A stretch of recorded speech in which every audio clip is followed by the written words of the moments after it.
Isang mapagpalang tanghali po sa bawat isa. Mapagpalang tanghali po kay Kuya Bal, kay Ate Edna at kay Kalingap Rob at sa buong team ng Kalingap. Muli po tayo po ay narito sa Barangay Villa Principe upang muling puntahan, kumustahin yung mag-iina po na ang ikinabubuhay lang po nung mag-iina po ay nangangalakal lang po sila. At muli natin silang kumustahin at sila po yung ating pong puntahan sa tanghali pong ito. At muli, shoutout po sa mga kasama natin dito sa Kumakalanting Pad, kay Kalingap Lydia, Kalingap Rose, kay Bilyones TV, kay Rose Oralde Mix Vlog, isang mapagpalang tanghali. At kundi po shoutout kina Pastor Brother Paas, kina Mrs. Paas PH, kina Engineer Agol, isang mapagpalang tanghali po. Kina Tito Mandy Official, isang mapagpalang tanghali po sa bawat isa. At kundi po kay Ambassador Kalingap Jose ng Pilar Sorsogon, kina Ate Mara 77 Vlogs, kina Kalingap Papsi, kina Raimundo Dacuba Vlogs, shoutout po, mapagpalang hapon po sa inyo. At puntahan po natin, kumustahin yung mag-iina po rito. At ito po mga Kalingap, pasyalan po natin sila. Ito po yung bahay ni na Ate Christina. At may mga bahay pa rin po pala dun. Nasa tabing poste po sila. May mga halaman. Galyang yata ito. Ganda ng ano.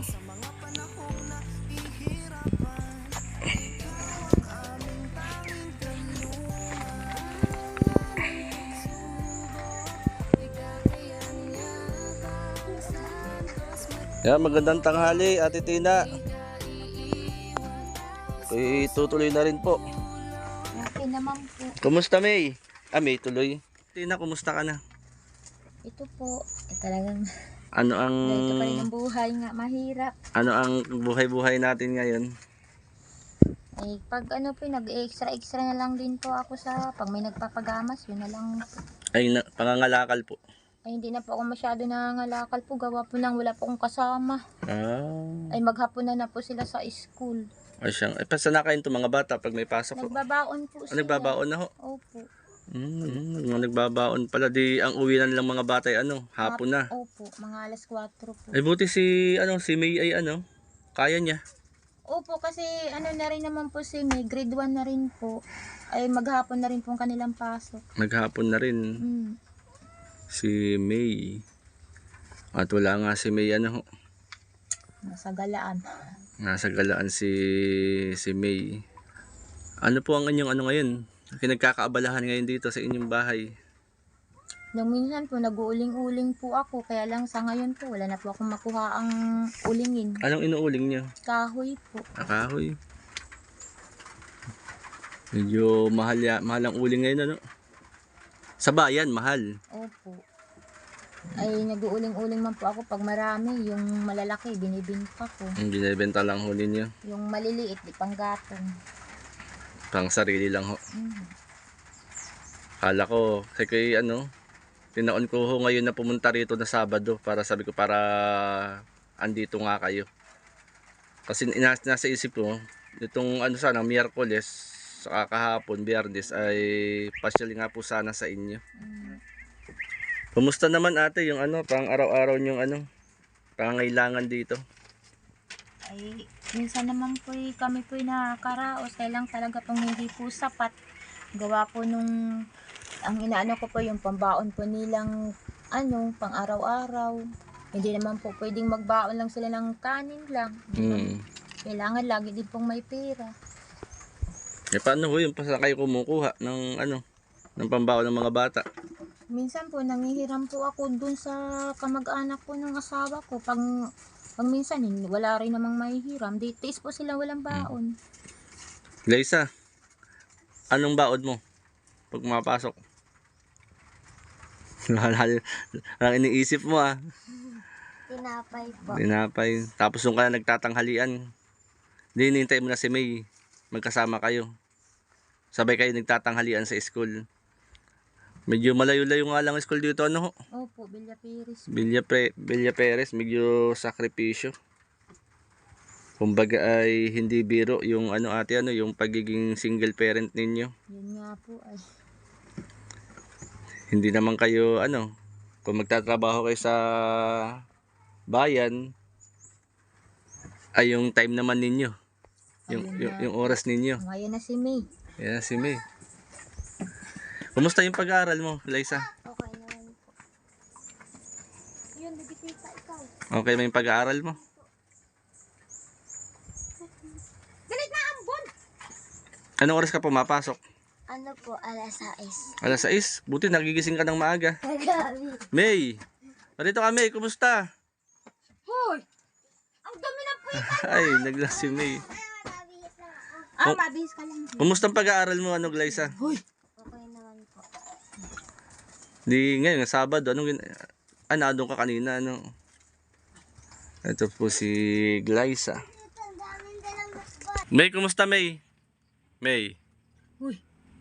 May? Tanong ay. Nag-aaral ka na? Anong grade mo na? Grade 1 po. Ha? Harap ka nga sa akin.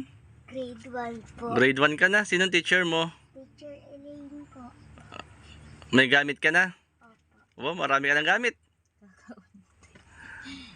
Sabi na sa akin, Mama, dami akong kulang. Ay, wala pa nga tayo pera.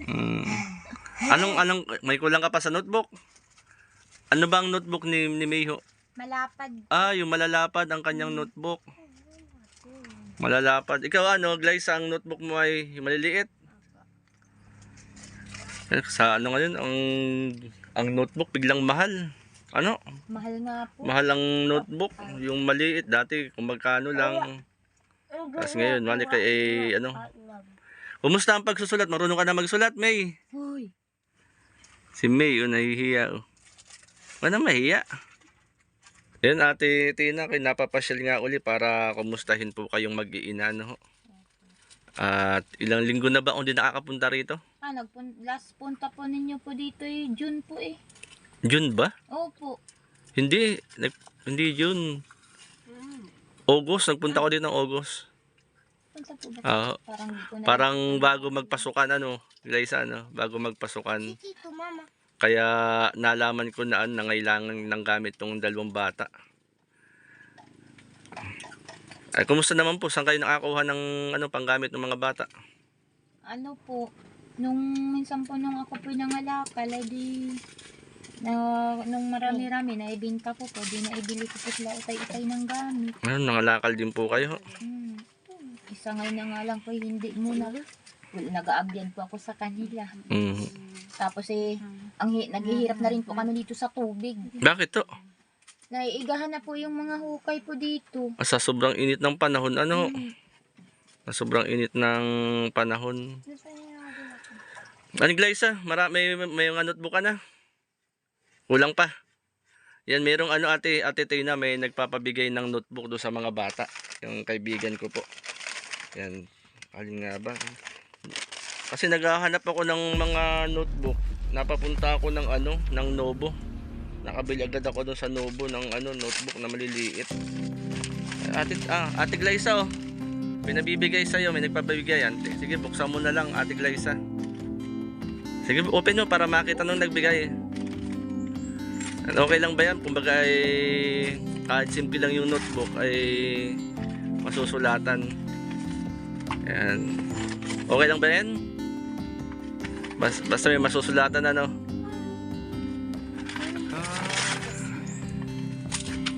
Tama ba? Ano bang pang grade? Ay, mali pala ito. Pang grade 1 to. Kay ano ito? Kay May pala yan. Pang grade 1. Ayan. Yan lang. Ano? Lapis. Naglalapis ka ba? Antigisa kayo ni May. Antigisa kayo ni May ng ano. Yan ay galing yan kay kay Mr. J. Yan ang masasabi mo kay Mr. J, Glyza? Na magagamit mo sa school yung mga notebook. At syempre, kung meron ka, meron din si May. May, ito, may binibigay din sa'yo. Buksan mo. Pakita natin. Ayan. Ano kaya yan? Ayan. Sige, open mo. Okay, ate, yung ballpen. Ate, yung ballpen, ha. Yan, kay ate yan, pang grade 5 yan. Ayan, kay Ayan, ang kay kay May. Ilan yan, May? Ilan ba yan? Lima po. Ayan. Okay ba yan, May? Yan ay pinabibigay ni ni Kuya J, Mr. J. Yan ang masasabi mo kay Mr. J. Sasabihin mo salamat kay Tingin, harap ka rito. Saan? Salamat sa mga notebook. Ayan, magagamit mo yan. Akala ko ang malapad kay kay Glyza. Kay May pala. Yung maliliit pala kay kay Glyza. Ayan, maraming salamat kay Mr. J. Yan siya yung nag-sponsor ng mga notebook para magamit ni May at ni Glyza sa pag-aaral. Tama ba, Glyza, itong papel pang grade 5 nga ba yan? Ayan, kumbaga ay magagamit nyo yung magkapatid sa inyong pag-aaral, Meron ka may papel ka rin, May, kasi yung papel mo. Ito sa ilalim.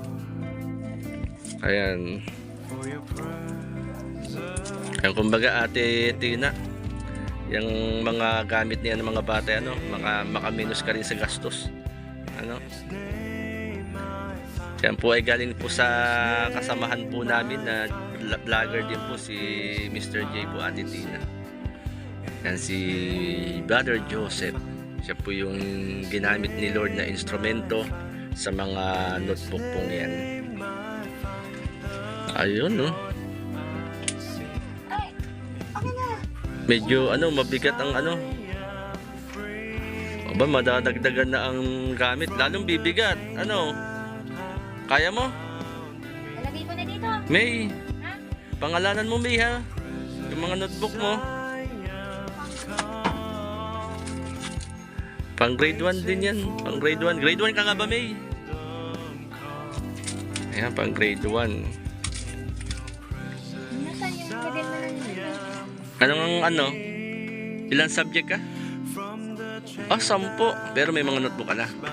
Di pandagdag na lang yan, Kumbaga ay dagdag para mapunuan yung kakulangan ng notebook mo sa pag-aaral.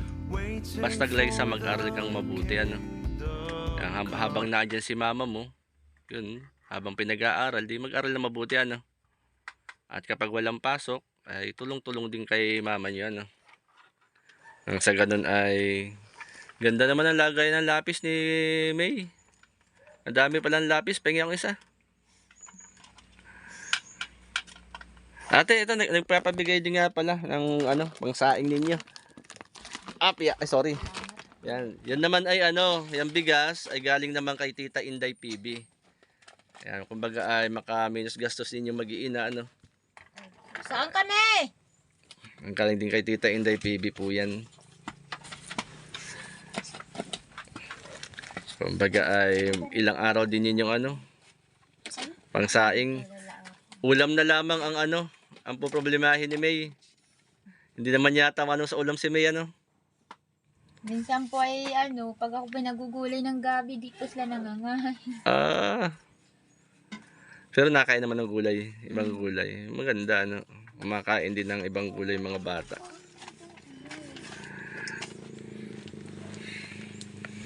May? Saan galing? Saan galing, May? Mamaya nga daw, bawal nga. Ayan, Ate Tina. Muli ay maraming salamat sa inyong mag-iina, At sabi nga ay hindi biro yung sitwasyon ng buhay mo ngayon. Dahil nga ikaw ay tinataguyod mo yung 2 mong anak. Kumbaga ay hindi biro, Ate Tina, Talaga po. Mahirap po talaga ang nagsusulo. Mabuti kung kung lahat ng lalapitan mo ay mapagbibigyan, Yun nga po yun naman pong mga kamag-anak ko nung mister ko ay kahit meron naman po sila ay sasabihin wala po akong magagawa. Ibig sabihin, Ate Tina, wala kang kapamilya rito? Wala po, taga Mindanao po ako. Taga Mindanao ka nga pala. Ibig sabihin, sa side mo, wala ka talaga rito sa Gumaka. Wala po. Yung mga kapatid mo nasa Mindanao? Opo. Buti hindi mo naisipan pumunta ng Mindanao. Mahal naman po ng pamasahe. Pag wala pong libo ay wala rin po makakauwi. Mm. Pero kung ano, kung sakali, anong gugustuhin ninyo dito sa Gumakaw sa Mindanao? Ay parang ano ko na lang din po ang mga anak ko po parang ayaw po din nila dun ay at siyempre kung buhay namin dun mahirap din. Mm. Saan nga kayo sa Mindanao po? Sa ano po, Butuan City po. Sa Butuan City. Doon pala. Bale ang naandito po ay mga side lang po ng kapatid ng ano, Opo. ng side ng inyo pong mister ano. Kumbaga talagang ano, diskarte na lang ang kailangan ano. Kaya nga po, dahil hindi rin naman po ako makapagtrabaho dahil gawa po nitong dalawang bata, wala pa akong mapag-iwanan. Mm. Mahirap din naman kung saan na lang iiwan ay puro babae. Ano, kumbaga medyo mahaba-haba pang ano yan, Ate Tina. Ay opo, mahaba.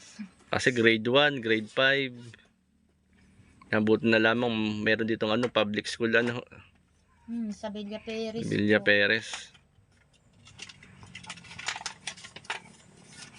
Kumusta ang pag-aaral, May? Sinong teacher mo? Teacher Elaine. Marami ka ng kaibigan sa mga klase mo?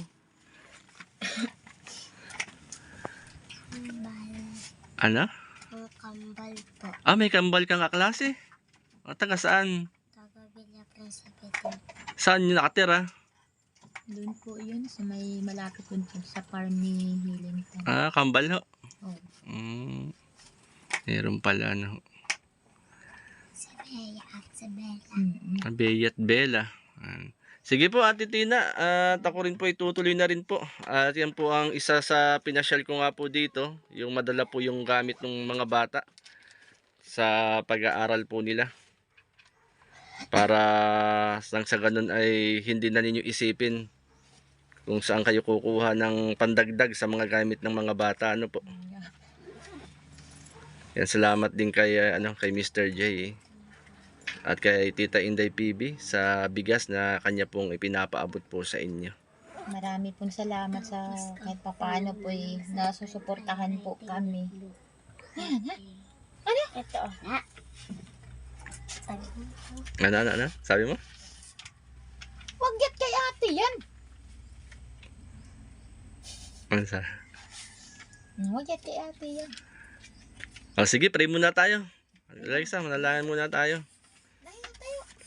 Tayo ay manalangin. Upo na lang muna, upo na lang.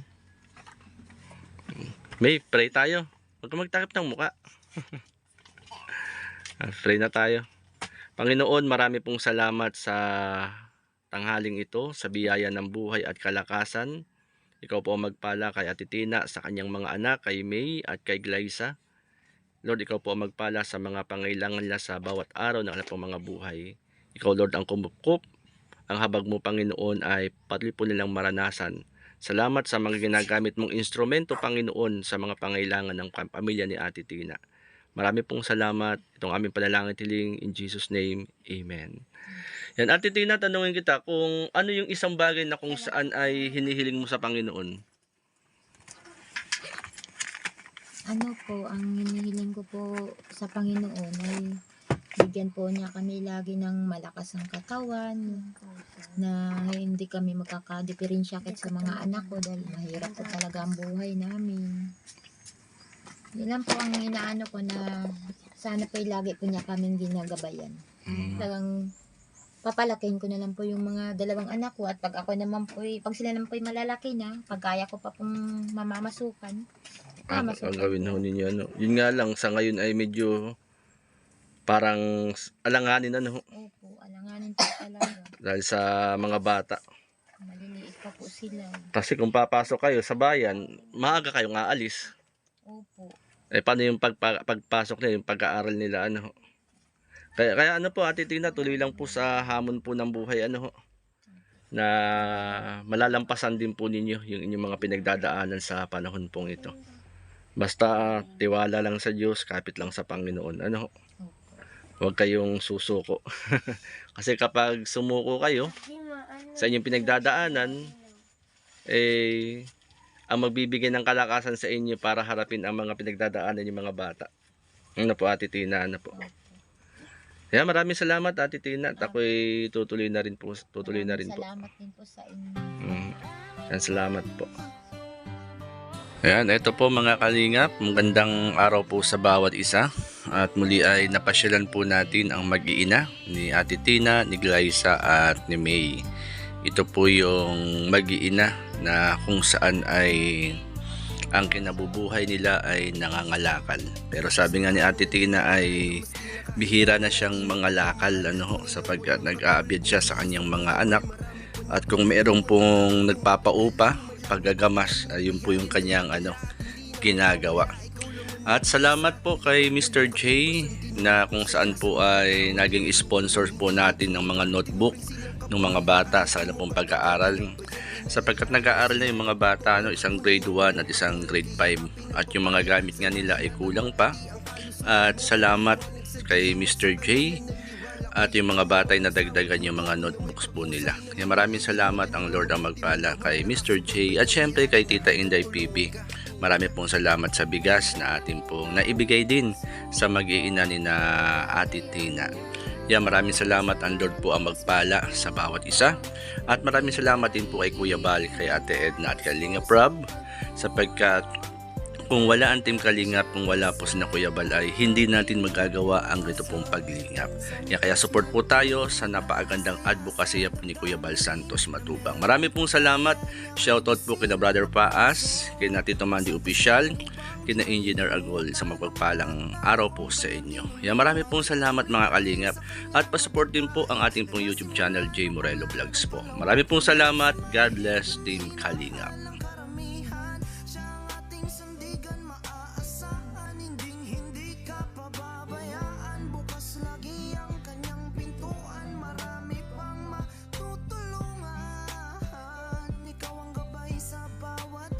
Sa mga panahong nahihirapan, ikaw ang aming tanging kalungan. Ng pagsubok, ikakayanin niya bang Santos Matubang. Hindi ka iiwan, taos pusong pagtulong. Nagtatatak na siya sa ating mga puso. Ng Santos Matubang, silbing boses.